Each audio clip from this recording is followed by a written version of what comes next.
Hi, welcome to Behind the Backfield, where we will be talking about college football and coming springtime, a little bit of college lacrosse, as requested from my co-host.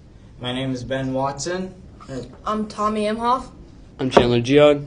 And this is Behind the Backfield. Roll the intro.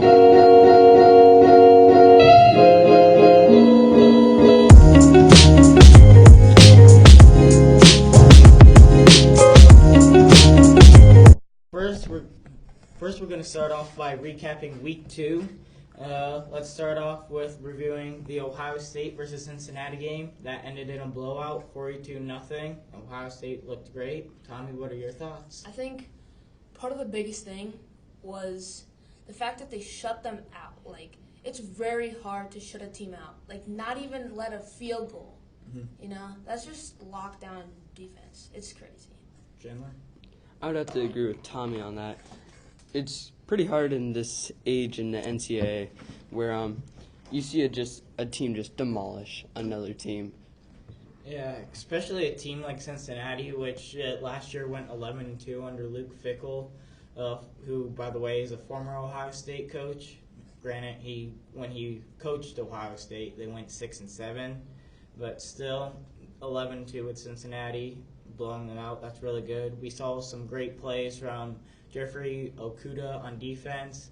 Tough Borland had a 47-yard interception, which could have been a pick six in my opinion, had he not been so slow. J.K. Dobbins looked like a Ezekiel Elliott kind of quarterback, breaking away, and that's my thought. I think also the O-line, the O-line improved a lot, actually. In Week 1, they didn't play a great opponent, but they still let up 2 sacks. But Week 2, they only let in 1 sack. And, so, I think the O-line really helps the quarterback be able to make good decisions. Yeah, that was probably the biggest improvement, transitioning from Week 1 to Week 2. Chandler, anything to add? Something I would have to say is Cincinnati only went 3-14 on third downs, compared to Ohio State's 7-11. Mm-hmm. Another thing I think was a good standout was Ohio State only had 2 penalties against them. One was from a free kick out of bounds, and I can't remember the other one, but that's pretty good, seeing how our defense and our offense last year gave up a lot of penalties early on. And also, shout out to Garrett Wilson. He had his first touchdown. Yeah. 5-star recruit.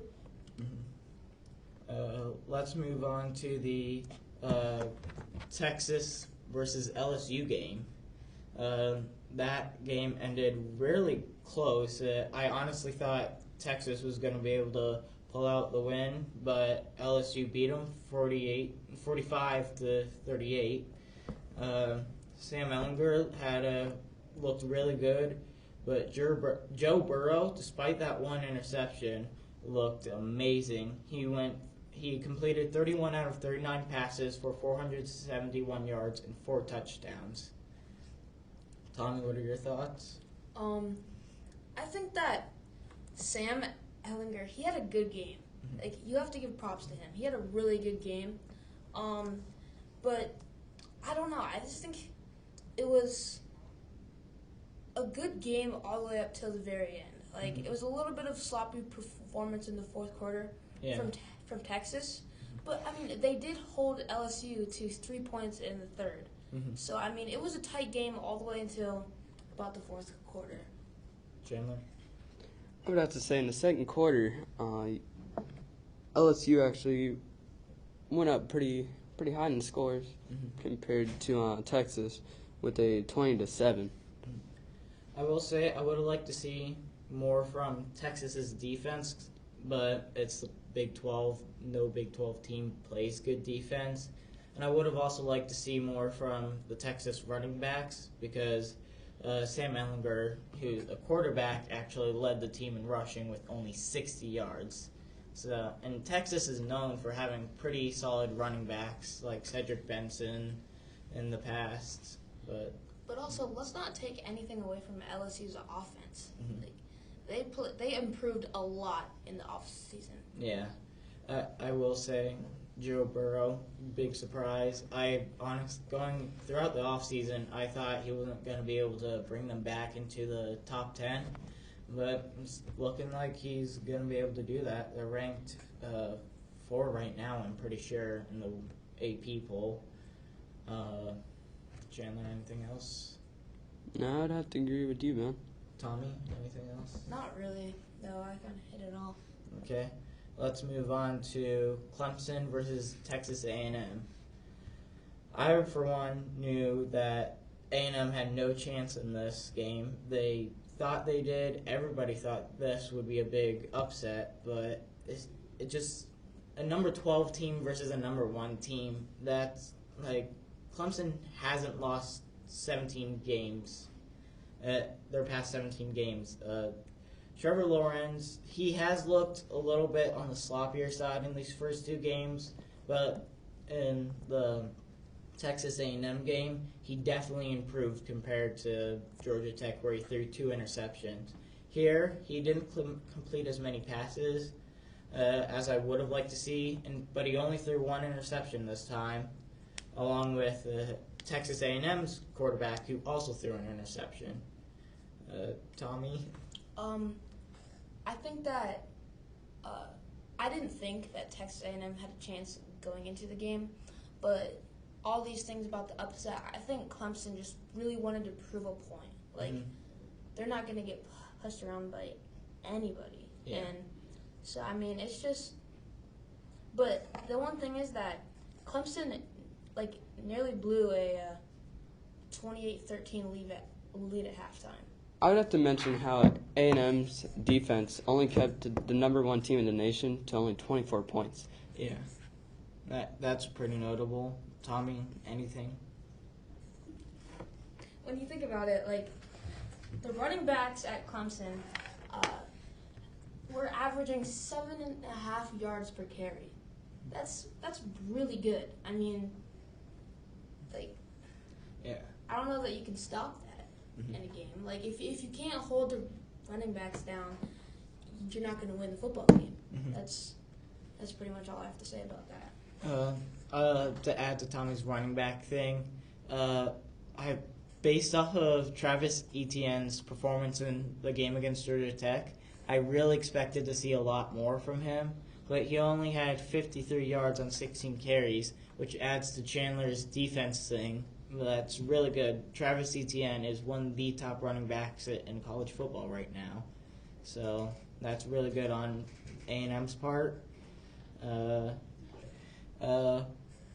Michigan versus Army game. That game, I watched That that was game. crazy. That was a very exciting football game. You know, I was pulling for Army at the end.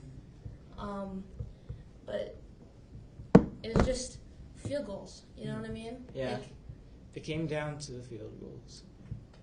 yeah, I mean, they missed an extra point, and that was what decided the game. And, you know, kicking is tough, but, I mean, if you're going to a D1 school and with a scholarship, you should at least be able to kick an extra point. You know? I really expected Army to win this, to pull this one out, because Michigan hasn't really shown a whole lot, especially because Army, they lack depth. Their backups aren't as good. Like, if their starting quarterback gets injured, they're screwed for the rest of the season. But their starters, they can match up to just about anybody. So I see them being ranked by the end of the season if they keep on playing like that. But and how about Urban Meyer throwing shade at Michigan's staff? That Yeah. that was top notch. that was good. It just kind of like adds more fire to the rivalry between Ohio State and Michigan. Yeah, and the Ohio and Michigan Florida rivalry too, because Shea Patterson. Everybody had a lot of hope for him, but he's looking really shaky right now. Chandler, your thoughts? I had a different thought about the game though. Okay. So about Army actually missing that field goal. Mhm. I wanted to talk about how Jake Moody actually made a 43-yard field goal to actually win the game. Yeah. That's pretty notable. Really good kicking on their part. You guys got anything else? No, I mean, I guess that's what it comes down to, is the kicking. Yeah. Okay. Actually, one last thing. Do you think, because of this game, do you think Michigan should drop down in the rankings? Yes, and they actually did. They dropped down 3 rankings, but I feel like they should have dropped maybe out of top 10 because Army is currently unranked. So, when Ohio State loses to an unranked team, they drop out of the top 10. But Michigan loses to a top 10, or almost loses to a top 10 team. They barely drop at all. Let's talk about Maryland versus Syracuse. That was a big game for Maryland. It really proved that they are worth something, and that they came to fight this year. I myself had a feeling that they were going to make a big impact this season because I watched all off season, all the moves that they made with bringing in former 5 stars and 4 stars transfers, and plus the new coach. They nearly beat Ohio State last year. Now, granted, that wasn't one of the best Ohio State teams in the history of the school, but Dwayne Haskins, he's one of their best passers, and he struggled against, well, I guess he didn't struggle against the defense, but defensively, both sides struggled in that game. But talking about this year, Tommy, your thoughts? I mean, Syracuse has always been a good team. Like, it's never an easy win, but I think Maryland really showed up. Mm-hmm. I would bring up how, like, Syracuse's defense, they could not stop Maryland. Yeah. In the first quarter, they scored 21 points. And then, in the second quarter, 21 points. Mm-hmm. Third quarter, I would think that would be their top notch of their defense because scoring 1 touchdown and then only scoring 2 touchdowns in the fourth quarter. Yeah. Yeah. Syracuse kind of realized late, hey, we're losing. Yeah. We got to stop this. I mean, and also Syracuse, they allowed 63 points. Mm-hmm. Yeah. And putting up, like, little to no resistance against the Maryland offense. Yeah. The only thing that slowed Maryland down was, like, they slowed down. If they wanted to, if they could have ran up that score even more. Mm-hmm. Like they did against Howard. Yeah. Okay. Anything else? I would like to mention how Syracuse went 0-3 on 4th down conversions. That shows the great defense by Maryland. Anything more? No, not really. Nope. Okay. Let's move on to the sudden rise of the Big Ten. They had a crappy year last year with they were very top-heavy with Michigan and Ohio State. But this year they're showing talent through every team. I think that they could contend for a national championship this year. They definitely contend for a playoff spot this year. And like with all these skilled teams, one of the Big Ten teams has to make it in. Yeah. But for three straight weeks, they have had the most ranked teams in the AP poll. Tommy, your thoughts? I think it's going to be fun to watch, the Big Ten championship. I'm excited. Yeah. Chandler?